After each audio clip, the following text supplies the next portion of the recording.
To set off in this new direction, it's up to you and me to clear that road. The time has come to say enough. There is another way. I believe that together we have the knowledge, the resources, and the solutions to meet that challenge.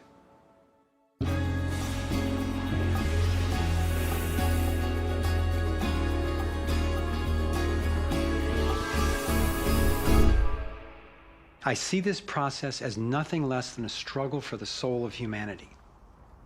It begins with a shift in worldview, answering the question, who are we really? What is human nature?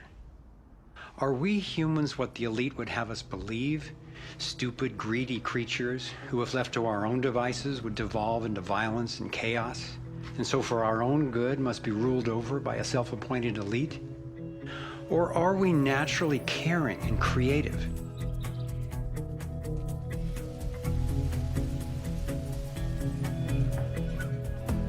I believe when people are healthy and have what we need to survive, we can create a world based on integrity, freedom, and compassion. A world where everyone can thrive. Which of these two views will shape our future? That's our choice now. The agenda of the ruling elite is the product of a destructive worldview, based on their beliefs that there's not enough to go around, that some people are more deserving than others, and that their own safety depends on maintaining absolute control over the rest of us. In short, their worldview is based on scarcity and fear.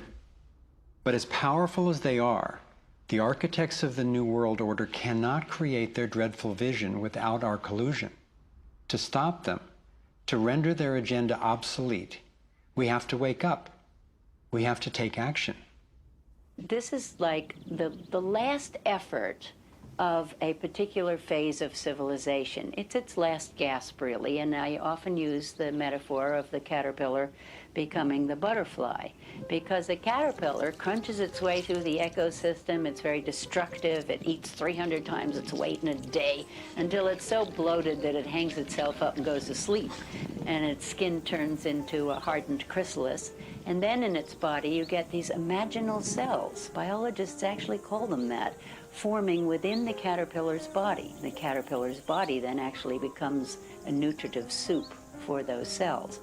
But what's important about that metaphor is that the old and the new coexist for a while. And it's the job of the caterpillar to preserve its life.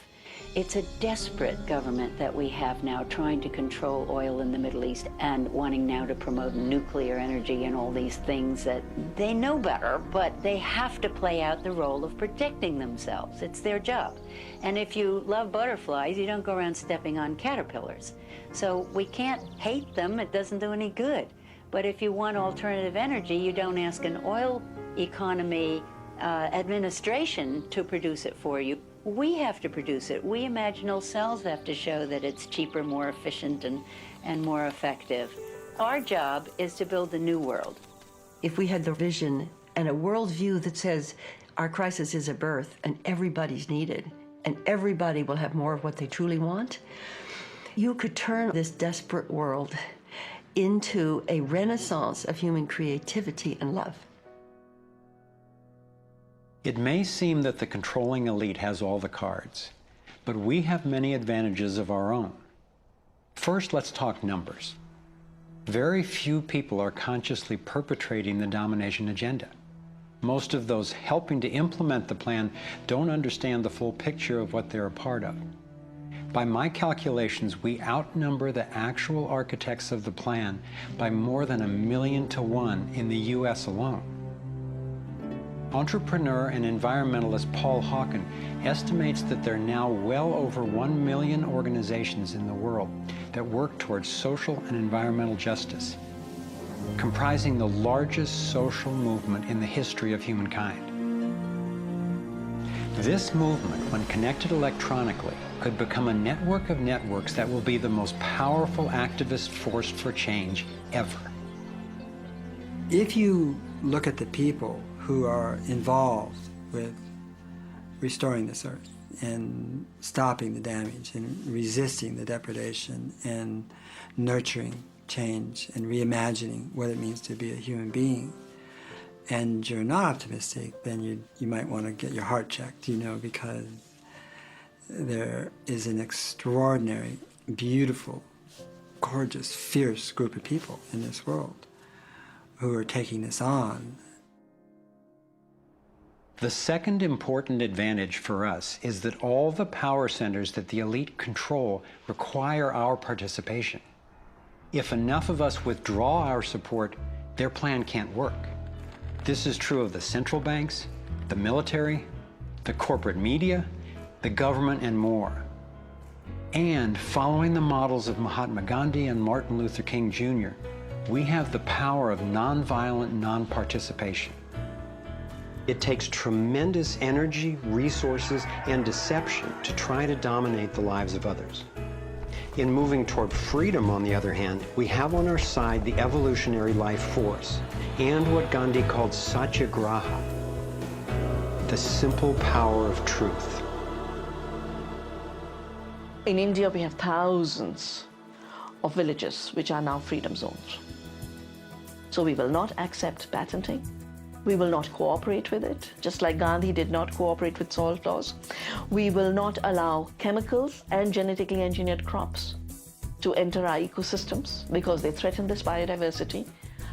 And this freedom movement, which is a freedom movement for all species, not just for individual humans, is something that's growing so fast and is reflected in the movement for GMO-free zones in Europe.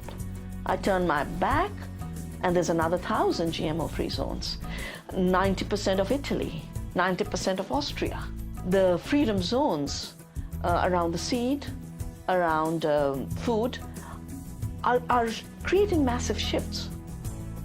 In Bolivia, a grassroots movement took to the streets, relentlessly banging pots and pans, and eventually stopped the foreign corporate takeover of their water resources.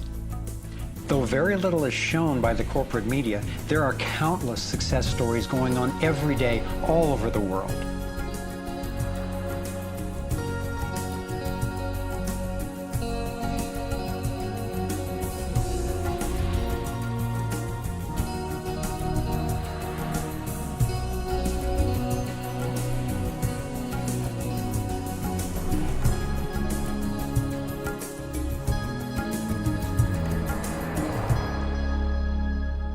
I wasn't willing to make this film until I knew there were responses that are a match for the crisis. And now the power of the internet enables us to share the breadth and the depth of this research. We've spent years creating a vast website, thrivemovement.com, that brings it all together and makes the information and what we can do about it accessible to everyone. Here you have your very own Navigator module to go deeper into the main subjects covered in the film: code, problem, and solutions. You can study strategies and tactics and connect with others to take high-leverage actions. Every fact stated in this film has been independently verified, and the reference is on our website. This sector navigator facilitates whole systems thinking that recognizes that actions in one area impact all the others. The center of the sector navigator is worldview, because it determines how we experience everything that happens within and around us. In every sector, you'll find critical issues, resources, group strategies, and individual actions to peacefully and productively affect real change. Our resource tree will link you to the people, organizations, and media that we most recommend to help you get more fully educated and engaged. I was encouraged to find that there are a minimum number of actions which, working together, can tip the scales. It's not endless. Once we see the big picture, we'll look at what each of us can do to help accomplish it. Let's take a look at the strategic antidotes to their economic domination. We need to stop any more bailouts of banks or corporations, dismantle the Federal Reserve, withdraw taxpayer support from central banking agencies such as the IMF and World Bank, allow development of alternative currencies and independent banks, and refuse international taxes. My main emphasis is on solutions in the US, because that's what I know best. But just as the predicament is global, so are the principles on which the solution strategies are based. Here are some tactical actions that we can take as individuals that don't take much time or money to make a real difference right now. Get informed, speak up, and connect with others. Bank locally. When we move our money out of the big centralized banks and into locally owned banks and credit unions, we defund the problem and fund the solution all in one move. Buy and invest responsibly. Every dollar you spend sends a message. Join the movement to audit and end the Federal Reserve. It's robbing us. Join a coalition to keep the internet fair and open. Don't let anybody take control over it. Support independent media. Get your information from diverse sources and think about who's funding the news you get. Support organic, non-GMO farming. Join movements to bring about honest elections, including traceable paper ballots and campaign finance reform. Congress can only be accountable to us when corporations stop funding them. Advocate for renewable and new energy technology. Bring the conversation about free energy out into the open. It will transform the power dynamic on this planet faster than anything in recorded history. Sign up for critical mass actions. It's a strategy to leverage our power by waiting until a huge number of us agree to participate before taking an action. Imagine 1 million of us acting in unison. Then again, imagine even more.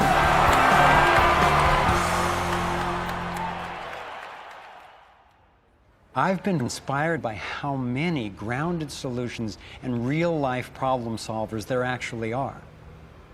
Aqeela Sherrills is one person whose work especially touched me.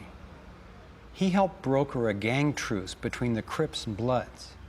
One of the things that we discovered in the process of waging peace in the neighborhood was that conflict is healthy. You know, it's unresolved conflict that actually leads to violence. When we first launched the peace treaty, we had a lot of success in our first year. Gang homicides dropped 44% in the neighborhood based upon our actions. Aqeela describes what happened when two rival gang leaders finally met after the truce. The brother came up to him and told him, man, look, I know you got some hard feelings for me. You know, maybe I got some hard feelings for you. He said, but because of this truce, man, he said, I'm willing to put all of that to the side. And he stuck out his hand. He hugged him and he said he closed his eyes because he was preparing for a sharp, a knife to enter his back. He was waiting for for a bullet, to be shot into his stomach. But he said after a few moments, he held that embrace. He realized that, that it was genuine. I believe that having a clear picture of our potential is as important as uncovering what stands in its way. So I want to take you to a possible world of the future. It's a world the elite would have you believe is an impossible pipe dream, but I'm convinced it's a world that is utterly within our grasp.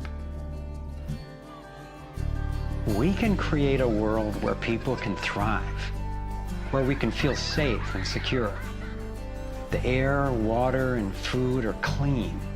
A world where communities are capable of producing their own energy and food, and trade is open and fair. Rather than focusing on punishment, instead justice restores lives and losses. Insurance pays doctors to keep people healthy. Education is voluntary, serving the needs of individuals instead of corporations. We get honest feedback from independent media. There are no subsidies and no bailouts. Imagine that with an honest money system, little or no taxes, and low electric and fuel bills, you would have the money to pay off your home and car and be free to save and invest. You would enjoy more wealth, freedom and security, all while working the same or probably less. Let's say I started a mutual fund for my neighborhood, and all the neighbors had stock, okay? And so they healed the environment, and their stock went up in value. So instead of getting drained financially, they're making money.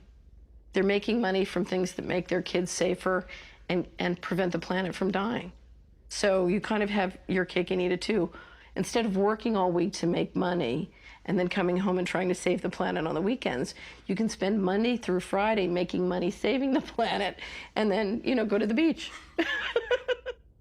This vision of a thriving world is based on what could be called the liberty perspective. There is a simple principle that underlies this approach: non-violation. Nobody gets to violate you or your property, and you don't get to violate anyone else, except in genuine self-defense. This is the one rule I've found that every single person agrees with, at least for themselves. I believe that non-violation is the true north of humanity's moral compass and our core navigating insight. This insight can guide us and protect each and every individual as we set up voluntary, self-sustaining systems. It is a way of living that I can stand for wholeheartedly and without reservation.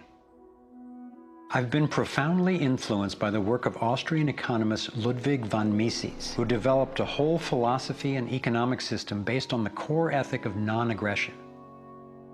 Motivated by having witnessed the ravages of communism and fascism in Europe, he committed his life to finding a just way.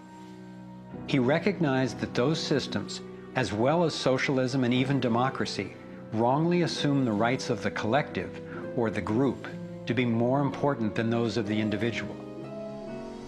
I had always gone along with the view that more people will thrive if we consider the group's needs above the individual's. But when I took a closer look, I found it doesn't really work that way. In the name of what's best for the group, governments have been responsible for most of the war, death, and destruction on the planet. More than 200 million individuals were killed in the 20th century alone. So how would applying the principle of non-violation change this dynamic? It would take us from incremental change of a fundamentally flawed system to a complete transformation where not just some, or even the majority, but everyone could truly have the opportunity to thrive. In order to implement the principle of non-violation, it makes sense to me to honestly re-examine our past, because it doesn't work to try to build a healthy living system on top of an unhealthy one.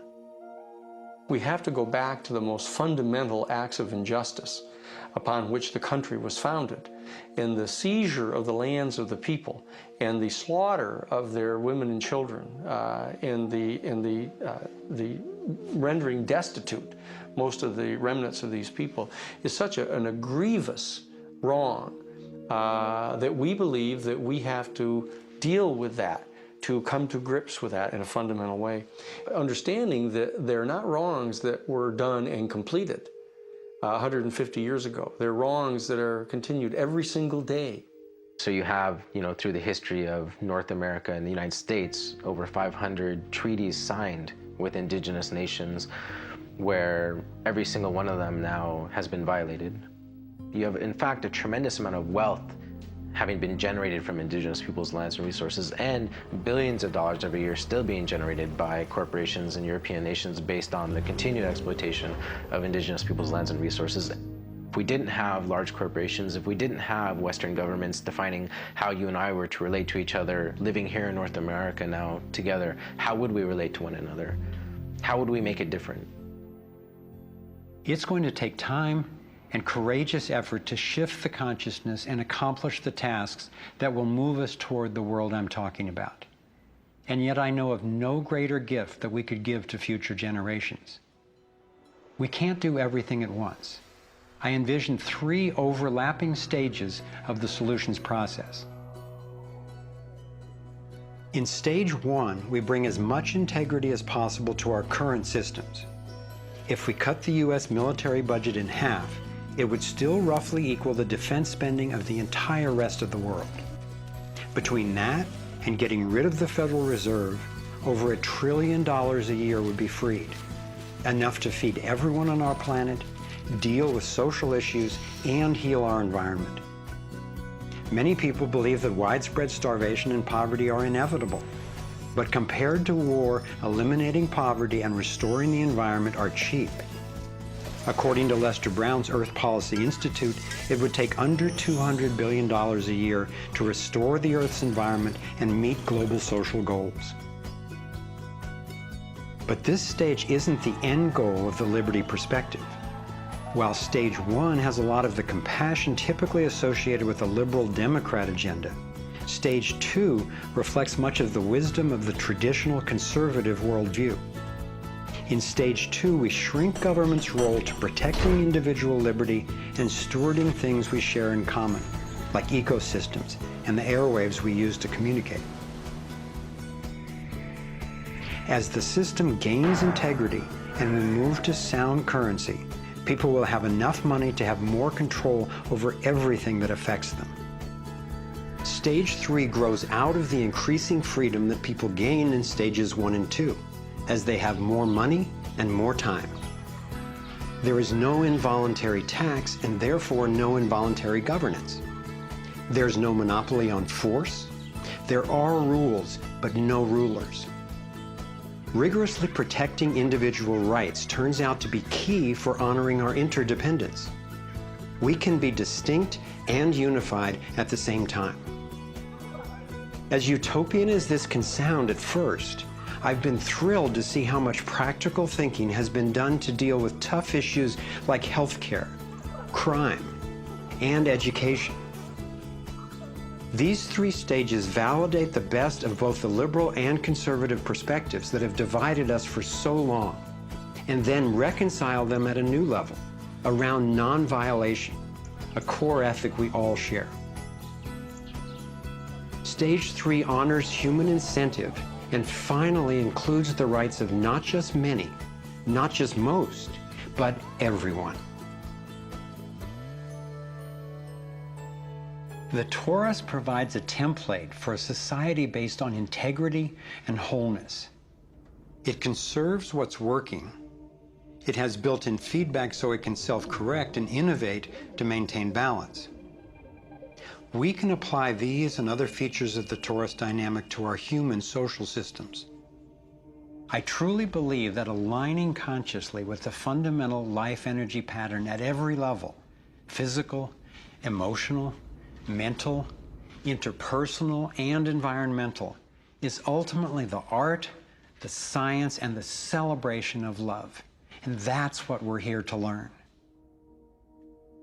The fundamental insight of our interconnectedness changed the way I approach everything. In my own life, I found a practical expression of this philosophy in the modern, nonviolent martial art of Aikido. It offers powerful guidance on how to respond effectively and non-aggressively to the global domination agenda. Morihei Ueshiba, its founder, taught that to practice Aikido, one must mimic the movements of atoms and galaxies. Just as free energy technology blends with the toroidal pattern to access unlimited power, Aikido, the way of harmony, blends with the energy of an attacker, redirecting it to peaceful resolution.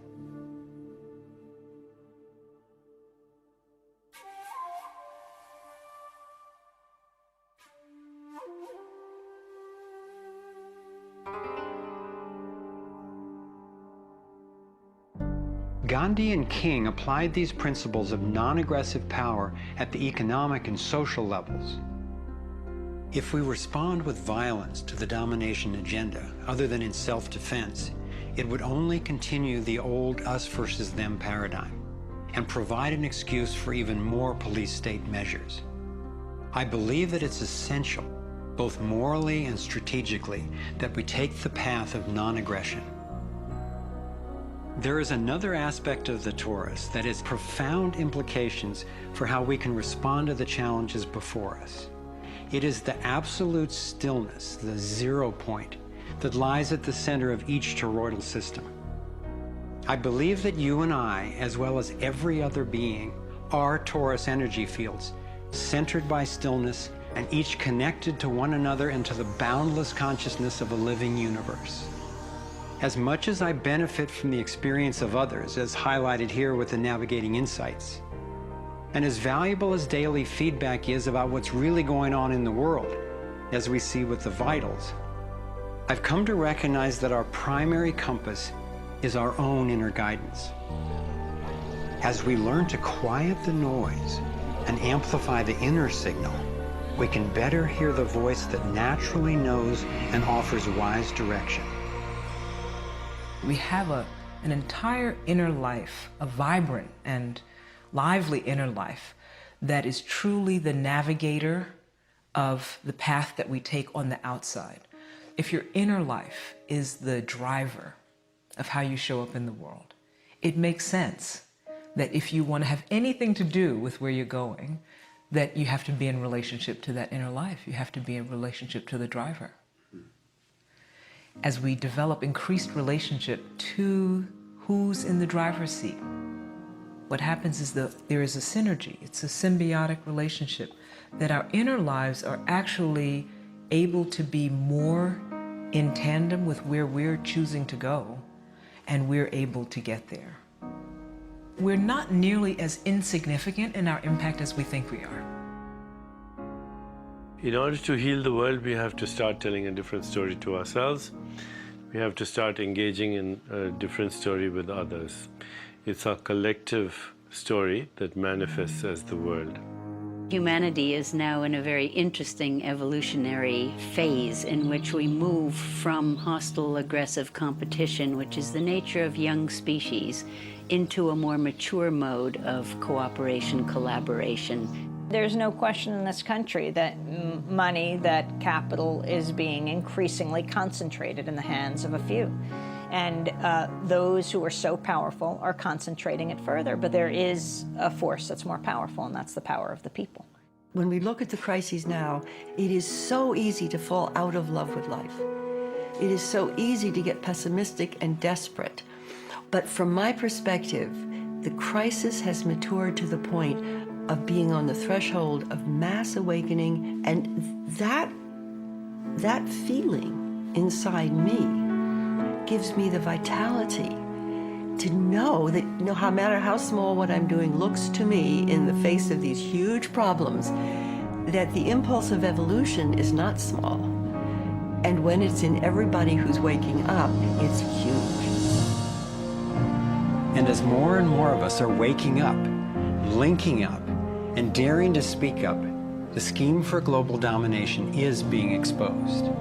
And we're discovering solutions that can create the world we yearn for and deserve.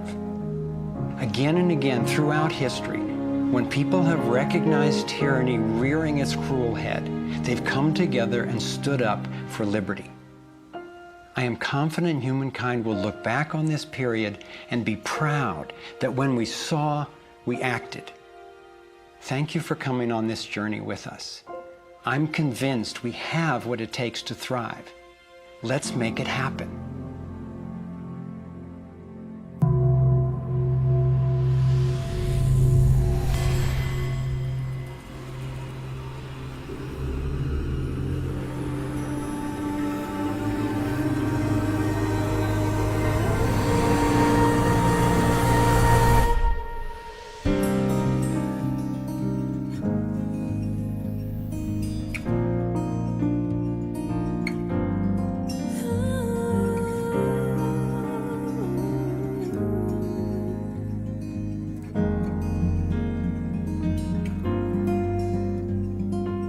Cycles repeating, the earth is speaking, saying time has come to wake up from this nightmare of life.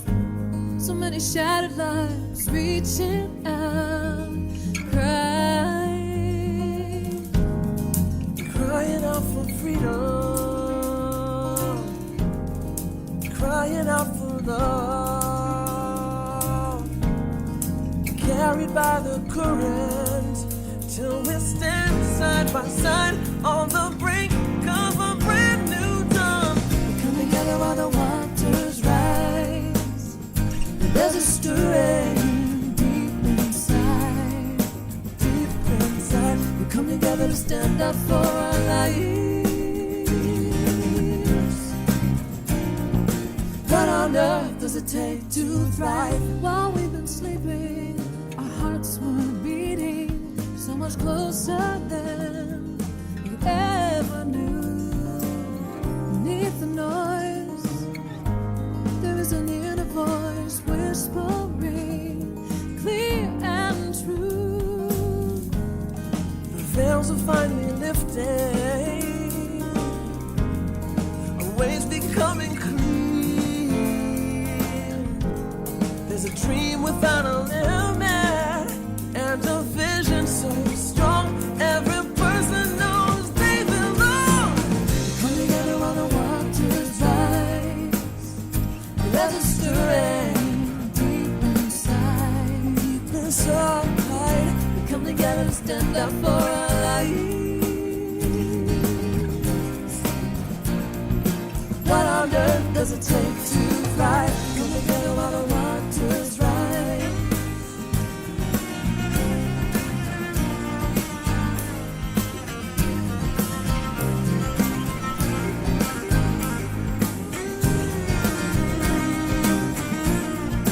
What on earth does it take to thrive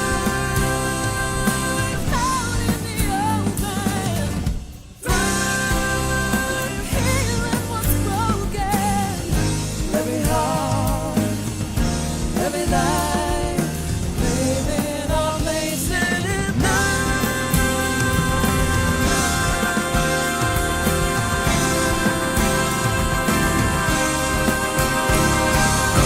come together while the waters rise.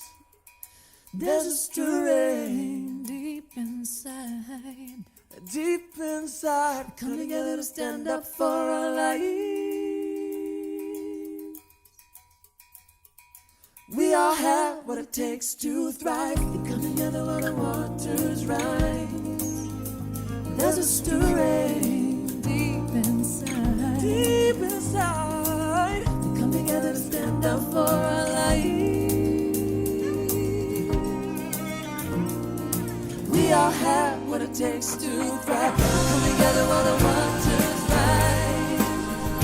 There's a stirring deep inside, deep inside. We come together to stand up for our lives. We all have what it takes to thrive. Come together while the waters rise. There's a stirring deep inside, deep inside. Come together to stand up for our lives. We all have what it takes to thrive. We all have what it takes to thrive. We all have what it takes to thrive.